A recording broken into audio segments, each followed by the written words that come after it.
दोस्तों क्या आपको पता है बिहार बोर्ड से इंटर या 12 पास करने के बाद कुल 1,13,000 रुपये मिलता है, लेकिन जानकारी ना होने की वजह से बहुत सारे छात्र इनका लाभ नहीं उठा पाते। तो बिहार सरकार इसके लिए एक नहीं, दो नहीं, बल्कि 3 योजनाएं चलाती हैं, जिसमें 2 के बारे में तो आप पहले से भी जानते हैं, लेकिन एक योजना ऐसी है कि जिसके बारे में अधिकतर छात्रों को पता नहीं होता और उसी में सबसे ज्यादा पैसा मिलता है, यानी कि 76,000 रुपये। थोड़ा बहुत नहीं बल्कि 76,000। अब समस्या क्या होती है कि बहुत सारे छात्र जानकारी ना होने की वजह से इन योजनाओं का लाभ नहीं ले पाते और बहुत सारा जो है उनका पैसा जो कि जिला में आ चुका होता है और वो रिसीव नहीं कर पाते। अब मैं एक उदाहरण आपको बताता हूं। हुआ क्या कि 2019 में, 2020 में या फिर 21 और 22 में कुछ बच्चों ने, छात्राओं ने, खास करके लड़कियों ने इंटर तो पास कर लिया, लेकिन फर्स्ट नहीं आ पाई, यानी कि कोई सेकंड है उसमें, कोई थर्ड है उसमें। तो ऐसी लड़कियां बहुत सारी हैं जिन्होंने अप्लाई नहीं किया, उनका पैसा जिला में पड़ा हुआ है। तो ऐसी लड़कियों को जब हमने सूचना दिया, उनको खबर पहुंचाई, तो बड़ी हैरान कर देने वाली बात सामने आई।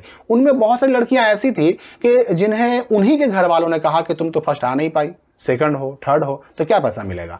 इन लड़कियों के मन में कहीं ना कहीं हीन भावना थी, कहीं ना कहीं ये लड़कियां सामाजिक उपेक्षा की भी शिकार थी। तो इस वजह से इन्होंने अप्लाई करने के बारे में सोचा तक नहीं। अब सोचिए कि ये जो पैसा 25,000 जिसकी हम बात कर रहे हैं, ये सभी लड़कियों के लिए है, चाहे वो लड़की फर्स्ट आई हो, सेकंड आई हो, थर्ड आई हो, चाहे वो जनरल हो, BC2 हो, BC1 हो, SC हो, ST हो, सबके लिए है। लेकिन हीन भावना की वजह से, अपने परिवार की उपेक्षा की वजह से इन छात्राओं ने अप्लाई करने के बारे में सोचा ही नहीं, क्योंकि कहीं ना कहीं मन में बात बैठा हुआ है कि फर्स्ट को ही केवल मिलता है, जबकि ऐसा नहीं है। इंटर पास करने पर लड़कियों को जो प्रोत्साहन राशि मिलता है वो सबके लिए है, यानी कि वो किसी भी डिवीजन से पास हो, किसी भी कैटेगरी की हो, बस उनका पास होना और लड़की होना जरूरी है। तो एक तो ये योजना हो गई। एक योजना होती है पोस्ट मैट्रिक की, जिसके बारे में आपको पता होगा। अभी तो खैर 2022 में जिन्होंने पास किया है मैट्रिक या इंटर, उनके लिए भी पोस्ट मैट्रिक का जो BC1 और BC2 के हैं, उनका अभी डेट नहीं आया है। तो 23 वालों का डेट तो खैर आने में भी देर होगा, इसकी संभावना है, इसके चांसेस हैं। लेकिन पोस्ट मैट्रिक में मिलता कितना है? तो पोस्ट मैट्रिक में जैसे ही आप इंटर पास करके पार्ट 1 में एडमिशन कराएंगे, BA BSc BCom में एडमिशन कराएंगे, तो पार्ट 1 में भी आपको 6 से 7,000, पार्ट 2 में भी आपको 6 से 7,000 और फिर पार्ट 3 में भी आपको 6 से 7,000 रुपया मिलता है पोस्ट मैट्रिक के लिए अप्लाई करने पर। इसका भी लिंक डिस्क्रिप्शन में भी दिया हुआ है, कमेंट में भी दिया हुआ है। और ये तीसरी योजना जिसके बारे में प्रमुख रूप से मैं आपको उसकी ओर ध्यान आकर्षित करना चाहूंगा, वो है CSSS, यानी कि central sector scheme for college and university student. अब ये स्कीम ऐसा है जिसमें बहुत अच्छा खासा पैसा मिलता है, लेकिन इसकी जानकारी अधिकतर छात्रों को नहीं हो पाती है। अब देखिए इसमें होता क्या है, ये योजना है क्या, इसमें अप्लाई कौन कर पाएगा, अप्लाई कैसे करना होगा, ये सारी बातें मैं बताता हूं आपको। सबसे पहली बात तो ये कि हर साल बिहार बोर्ड से जो भी बच्चे 12 पास करते हैं, इंटर पास करते हैं, उनका एक लिस्ट जारी होता है, 80 परसेंटाइल का लिस्ट। पिछले साल जो लिस्ट जारी हुआ था वो लिस्ट मैं स्काईलाइट स्टडी के वेबसाइट पर डाल चुका हूं, उसका लिंक डिस्क्रिप्शन में दिया हुआ है, आप वो लिस्ट देख सकते हैं, पिछले साल 2022 वाला। तो वो लिस्ट जारी होता है, उस लिस्ट में जितने बच्चों का नाम रहेगा वो सब CSSS के लिए अप्लाई कर सकते हैं, सेंट्रल सेक्टर स्कीम के लिए अप्लाई कर सकते हैं। तो अब है कि इसमें पैसा कितना मिलता है। देखिए इंटर आप पास करने के बाद जब ग्रेजुएशन में एडमिशन कराएंगे तो पार्ट 1 में 12,000, पार्ट 2 में 12,000, पार्ट 3 में भी 12,000, तीनों साल 12,000 रुपया फिक्स अमाउंट मिलेगा आपको।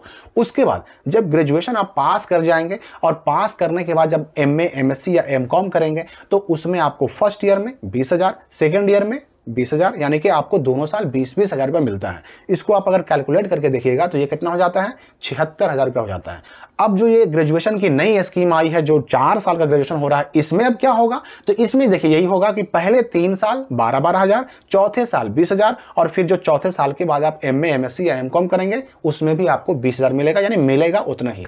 अब रही बात कि अगर कोई छात्र मान लेते हैं कि BA BSc BCom ना करेगा, कोई टेक्निकल कोर्स कर लेता है, कोई ऐसा कोर्स कर रहा है जो 4 साल का है, तो उसमें क्या होगा कि पहले 3 साल 12,000, चौथे साल 20,000। फिर अगर आप कोई ऐसा कोर्स कर रहे हैं जो कि 5 साल का है, मतलब BA BSc BCom नहीं है, कोई टेक्निकल कोर्स है लेकिन 5 साल का है, तो उसमें कितना मिलेगा, तो उसमें पहले 3 साल 12,000 और चौथे 5वें साल 20,000 रुपया मिलेगा आपको। तो ये हो गया सेंट्रल सेक्टर स्कीम, जो कि 12 यानी इंटर पास करने पर मिलता है। लेकिन मिलेगा कैसे, तो इसके लिए अप्लाई जो होता है वह NSP से होता है, नेशनल स्कॉलरशिप पोर्टल से होता है। तो जैसे ही बिहार बोर्ड लिस्ट जारी करेगा उसकी सूचना हमारे चैनल से भी आपको मिलेगी, तुरंत आपको अप्लाई कर देना है।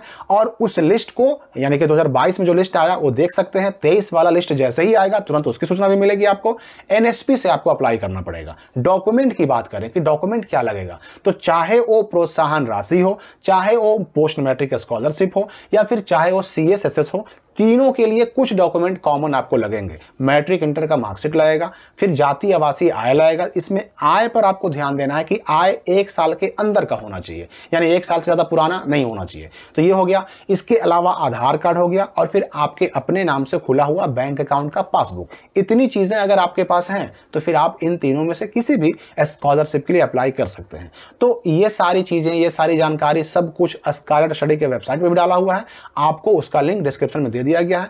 और अगर इसके अलावा भी कोई मन में आपका सवाल है जो इस वीडियो में मैं आपको नहीं बता पाया, तो आप कमेंट में पूछ सकते हैं। मिलते हैं हम अगली वीडियो में एक नई जानकारी के साथ।